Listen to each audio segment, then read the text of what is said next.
മൂവാറ്റുപുഴയിൽ കരുതിക്കൂട്ടി മാത്യു കുഴൽനാടൻ എന്ന വ്യക്തിയെ തോൽപ്പിക്കുമെന്ന് സാറിന് ഭയമുണ്ടോ? അതായത് ഡയറക്റ്റായിട്ട് ചോദിക്കുകയാണെങ്കിൽ പിണറായി വിജയനെ സാറിന് പേടിയുണ്ടോ? നല്ലൊരു ചോദ്യമാണ്. കാരണം പൊതുവെ അങ്ങനെയൊരു പ്രചരണവും അങ്ങനെയൊരു പേടിപ്പിക്കാനുള്ള പരിശ്രമവും ഒക്കെ ഇടതുപക്ഷ കേന്ദ്രങ്ങളിൽ നിന്നുണ്ടാകാറുണ്ട്. അടുത്ത തവണ ഞങ്ങളുടെ ടാർഗറ്റാണ്, അങ്ങനെയാണ് ഇങ്ങനെയാണെന്ന് പോലെ. സോ ഞാൻ അങ്ങനെ ഇതിനൊരു കോൺസിക്വൻസും ഉണ്ടാവില്ല എന്ന് ഓർത്തിറങ്ങിയ ആളല്ല. I know there will be consequence. അതായത് നമ്മൾ അഴിമതിക്കാരനല്ലാതിരിക്കുക എന്ന് പറഞ്ഞാൽ എളുപ്പമാണ്, നമ്മൾ അഴിമതി ചെയ്യാതിരുന്നാൽ മതി.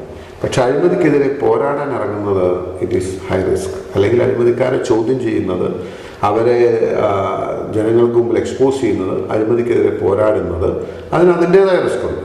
പിന്നെ നമുക്കെല്ലാവർക്കും അറിയാവുന്ന പോലെ പിണറായി വിജയൻ വൈര്യനിര്യാതന ബുദ്ധിയുള്ള ആളാണെന്നും അല്ലെങ്കിൽ അങ്ങനെ എതിരാളികളെ നിരംപരിശാക്കാൻ എല്ലാ സാധ്യത ഉപയോഗിക്കുന്ന ആളാണെന്നൊക്കെ ഇങ്ങനെ പൊതുവെ നമുക്കെല്ലാവർക്കും അറിയാമല്ലോ. സ്വാഭാവികമായിട്ടും അവർ പക്ഷേ രാഷ്ട്രീയപരമായി നമ്മളെ തോൽപ്പിക്കാനോ ഇല്ലായ്മ ചെയ്യാനോ പരിശ്രമിക്കുമെന്ന് നമുക്കറിയാം. പക്ഷെ ഞാനതിനെ ഭയപ്പെടുന്നില്ല. ഞാൻ ഒരു വിശ്വാസിയാണ്. ഏത് കാര്യത്തിലും നീതിയുടെ പക്ഷത്ത് നിന്ന് പോരാടിയാൽ മുകളിൽ നിന്നും ബ്രാൻഡ് ഒരു കരുതലുണ്ടാകുമെന്ന് ഞാൻ പ്രതീക്ഷിക്കുന്നു. അങ്ങനെയൊന്നും എല്ലാ കാലത്തും എല്ലായിടത്തും എല്ലാവരെയും ജയിക്കാനൊന്നും ആർക്കും അങ്ങനെ അതിമാനുഷികതയൊന്നുമില്ല. So let us see, let them try.